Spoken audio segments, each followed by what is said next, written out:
My father was the head of education, PhD, all that stuff. I go home and ask him, said, why don't we learn about money in school? And he looked at me and says, because the government doesn't let us teach that subject. The government tells us what we can teach and what we can't teach. And I thought that was strange. And I said, but aren't we going to school to learn about money? He says, no, your job is to get a job. I said, but you get a job to earn money. He goes, no, you're supposed to just get a job. I went, no. Isn't the purpose of a job to earn money? He goes, you're correct. I said, so why don't I just learn about money? I can skip the job part, you know. And he got flustered and he said, if you want to learn about money, why don't you ask your best friend's father about money? And I said, why? That's Mike. So why ask him? He said, because Mike's father is an entrepreneur. And I said, what are you? He said, I'm an employee. I'm a government employee. I went, oh, what's the difference? This is the difference is an entrepreneur must know about money, or they're no longer entrepreneurs. And it says an employee doesn't have to know anything about money. Because the government will take care of them, the company will take care of them. So I'm all confused. But I took my dad's advice and I trundled over to Mike's father's office and knocked on his door and I said, hey, I'm here, 9 years old. Teach me about money. He says, beat it, kid, you know. But that's where the story of Rich Dad, Poor Dad started. And finally, through persistence, my rich dad started teaching me about money on one condition. And that condition was he would never pay me. He says, the moment I pay you, you think like an employee. He says, that's the trap. Entrepreneurs work for free. And now I'm 9 years old, my head's going cracking in half. He says, you never want a paycheck. You understand that, kid? I said, okay, I got it. And he says, well, how do I make money? He says, that's what entrepreneurs figure out. It's like, so how do I learn about money? So he would just break out a Monopoly game board. So I would work for free and pick up cigarette butts and get hotels and restaurants, and I would clean and do menial tasks. And as I got older, I started getting into office work, and marketing and accounting. I was an apprentice, basically. But I always worked for free. And he would teach me about money. But the way he taught me about money was playing Monopoly. And finally one day I got upset. I said, well, when are you going to teach me about money? He said, what do you think we're doing? We're playing Monopoly. He goes, no. What do you think we're doing?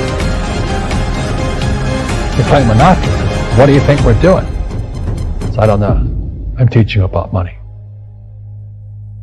And then that's when, you have one greenhouse. He says, there's many formulas for great success in money. There's thousands of them. But one of the best ones found in the game of Monopoly. It still is today. 4 greenhouses, 1 red hotel. I said, what? He says, one of the greatest ways to acquire great wealth is playing Monopoly in real life. 4 greenhouses, 1 red hotel. What, is that all there is? He goes, that's it. And he says, what do you think I'm doing? And I went, I don't know. So then he took me out and he showed me his greenhouses. And 10 years later, when I was 19, I was now in school in New York, and I come back to Hawaii, and Rich Dad had bought the biggest piece of land smack dab in the middle of Waikiki Beach. And when you go to Waikiki Beach today, you'll see the Hyatt Regency Hotel. That was his hotel. Just like the game of Monopoly. Just like the game of Monopoly. Acquired assets and they became bigger assets. He just kept what's called an assemblage, because that property wasn't that big at that time, so he had to buy out all the small guys. Because Waikiki was a little dirt, but a little town. So he'd buy out this shop owner, buy that shop owner. And it took him a while, but he finally assembled this large piece of property. And then he and Hyatt put up this giant hotel. They just sold for $800 million. So that's how I learned about money.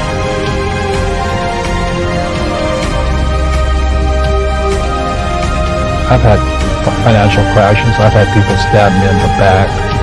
But they're all good because I grow from it. And that's spirituality. People who are afraid of making mistakes, like they teach in school, they don't ever grow.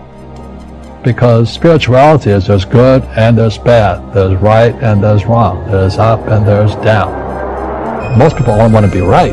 They only want to be positive. Well, you can't have that. That's not reality. Well, I wasn't poor by most people's standards, but I came from a family with a poor attitude, if you know what I mean. Because rich, poor, middle class, poverty starts with a fundamental attitude. Poverty is passed on. It's taught in your families. And middle class is taught in families.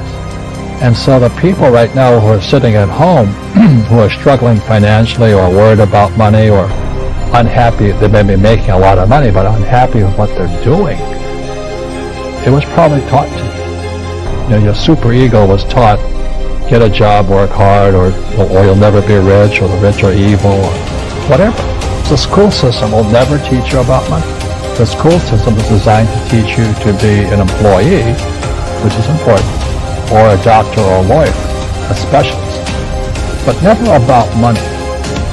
And what most people lack is real business knowledge, like accounting, you know, like debt, like taxes.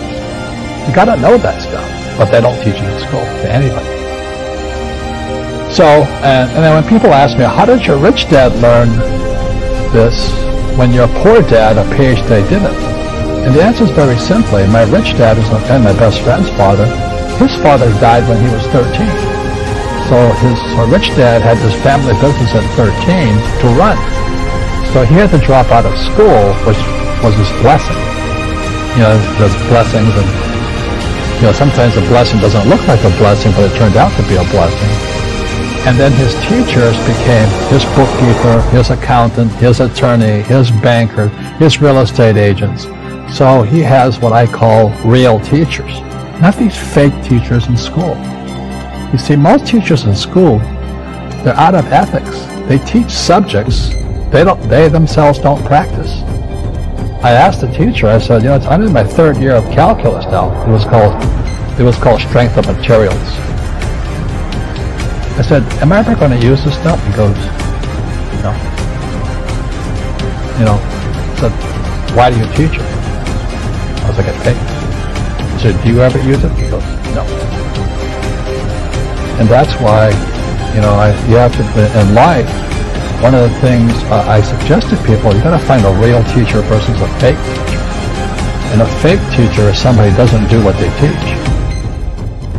And a real teacher is doing what they teach every day. So my accountants, my attorneys, they're in it every single day. That's how I learn, because every day I'm solving problems in my business.